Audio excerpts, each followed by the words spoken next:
Hey you guys, this is Luke again, and welcome back to another Ninjago video onto the channel today. Skybound and Secrets of the Forbidden Spinjitzu, Season 6 and Season 11 respectively. These seasons are two of the most disliked among the community, with one supposedly being Jay's time, and the other supposedly gave the rise of an evil ninja. But why are these seasons so hated in the first place? Well, I'll dive deep into this question and figure out and see the patterns between these two seasons, and it could give a reason as to why they are hated so much. The first reason is one that I already discussed onto the channel. If you watched my Weird Ninjago year pattern videos, then you should know that every strong year was followed. A strong year of Ninjago was followed by a weak year of Ninjago, and in the case of both Skybound and Secrets of the Forbidden Spinjitzu, this falls for them because they were released during a weak year for Ninjago. Skybound in 2016 and Secrets of the Forbidden Spinjitzu in 2019. And they immediately followed a successful year. For Skybound, the previous year had Tournament of Elements and Possession, two of the most beloved seasons to date. And the same thing goes with Secrets of the Forbidden Spinjitzu when it followed up a successful 2018 with Sons of Garmadon and Haunted. Both Skybound and Secrets of the Forbidden Spinjitzu had filler/pointless arcs. And if you don't believe me, then look at this. Skybound had a 3-episode arc, an arc that spanned 3 episodes of the ninja being outlaws, fugitives, and then being on the run. While that sounds like a great idea in theory, it was not so much in execution, as it was literally in the first 3 episodes, and that the real story did not begin until the 4th, which really killed the momentum of Skybound, where the real story should begin on the 1st episode and continue to the last, not from the 4th onwards. And Season 11 had lots of filler, including the absolute worst, which was basically an erection fest for Tommy Andreasen. Snake-tastrophe, which didn't really need to be there. But at least it had some good fillers, like the News Never Sleeps. But it also had a pointless arc in Nia's powerless arc. Now, there were 2 powerless arcs in Ninjago in Season 11. One with Kai, and the other with his sister Nia. Kai's at least was decent. Many people may disagree with that, and that's okay. But this is my video, so you're going to have to live up to what I think. Kai's was, in my opinion, decent. But I could see how some others say he was just a whiny little bitch. But the real whining did not come until when Nia started her own powerless arc, which was immediately after Kai's. Her arc started 1 episode after Kai's finishes in Firemaker, or at least I wouldn't say finishes, but more or less there's a major point in that arc where he regains his half of his powers in Firemaker. And Nia's is just even worse, because at least with Kai's, it's just, it actually led to something. But with Nia's, it pretty much led to nothing and created a bunch of false worries of people thinking Zane was going to die and that Nia was going to replace him as the new elemental master of ice. So, fuck you, Nia, for that. Now, viewer interest is a very critical thing when it comes to a Ninjago season. And in my opinion, and this, I'm going to make a video into this later. I'm going to make a video about it in a future video. And it's one of the main reasons one of the reasons why Rebooted sometimes gets some flack, because the schedule was so bad that viewers somewhat lost interest in the entire plot.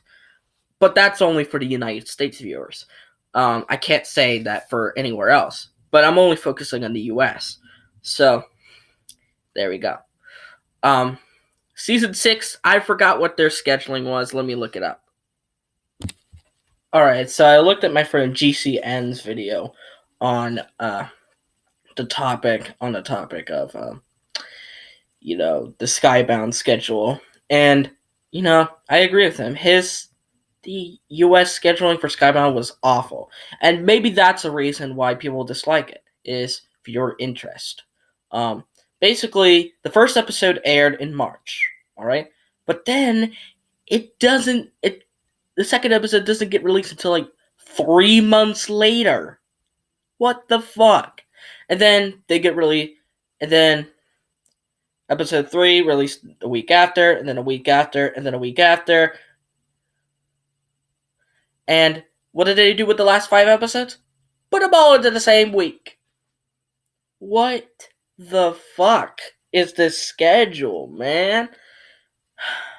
But season 11, I think, might be a bit worse. Okay, the first 4 episodes started in Ukraine. Okay? Then episodes 5 through 8 were in the US. It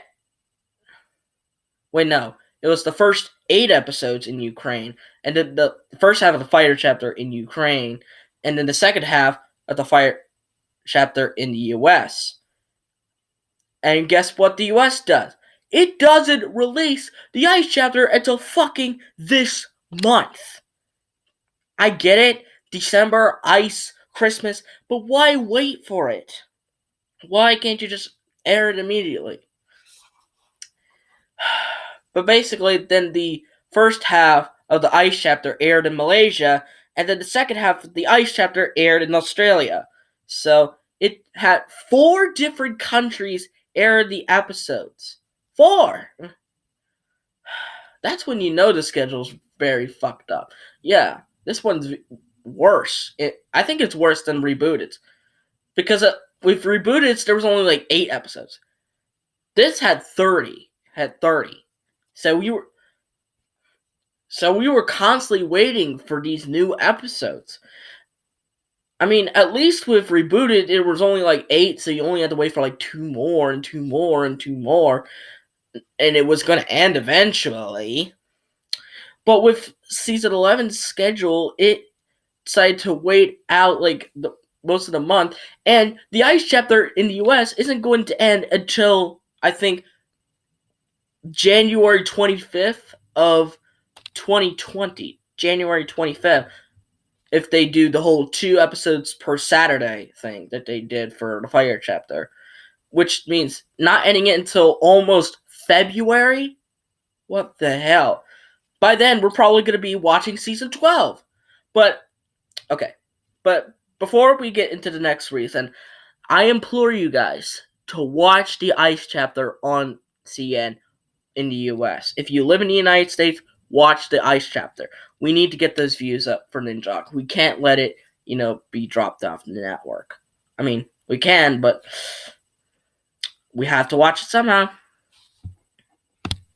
And last but not least, the last reason is controversial endings. Let's start with the Skybound ending. A lot of people, including myself, hate the Skybound finale, as it really takes away the point of watching the entire season, and it just makes you feel like you just wasted pretty much, the entire season only for this crap to happen and to be reversed and go basically back to the first episode. Yeah. Then we had season 11's finale. This wasn't as controversial, but it was still controversial a little bit nonetheless. Because, yes, people were pretty much saw this one coming from miles away. Everyone was wondering about what what's going to happen to Zane in the finale of season 11. A lot of people think he was going to die and, give his powers to Nia. But that obviously didn't happen. He comes away okay, and, everything's fine. And, a lot of people also speculated that there was an original ending to Awakenings in which Zane stays behind to the Netherrealm. But most of the kids who watched it didn't like that ending. So they had to alter the episode in order to make the more child-appropriate ending. So it's just, people weren't mad at this ending. They were just severely disappointed, as they knew that it was going to come from miles away. Oh, did I say that the last reason was the last? I'm sorry. This one is the last one. I'm so sorry.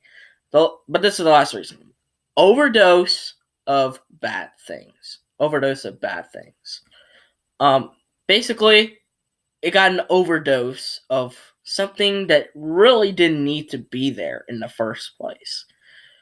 As for season 6, it was the overload of. I said overlord. What the hell? Now he's gonna kill me. Oh god. But season 6 had a pretty much an overload of Jaya, when it really should have been just Jay alone, and with no Nia involvement whatsoever. But the only reason that the involvement was there in the first place is because, well, from what I heard, this is a rumor, so don't take this, what I said, as complete fact. But this, from what I heard, the creators at the time, they were trying to mess around with the ideas for Skybound, and people wanted Jaya to be a main focal point, and they listened to him. Not all fan ideas are good, and this one happened to be one of them. Having a ship in a side plot is totally fine, but having it resulting it being the main plot, that's completely unacceptable. This is a big reason why I believe us fans should not be involved in the creative process of the show. Yes, we can come up with pretty good ideas, but we can also come up with pretty stupid ones like this. Now, as for season 11, the overabundance that I'm talking about is filler. Yes, there was just way too much of it, and it really just interrupted the plot, and it really just made the plot go boop, boop, boop, boop, just pop up here and there in random places. And it really just made us all confused and somewhat off as to what in the world is going on. Yeah, but those are the reasons why I think Skybound and Secrets of Forbidden Spinjitzu are the two most hated Ninjago seasons. What do you guys think about this? Why do you think Skybound and Secrets of Forbidden Spinjitzu are so hated among the community? But anyway, I hope you guys like this video. Give it a thumbs up. Subscribe to this channel. Click on that red subscribe button. And click on the notification bell to see every video that I upload. Let me know your thoughts about what you think in the comments down below. But until then, I'll see you guys next time. Bye-bye.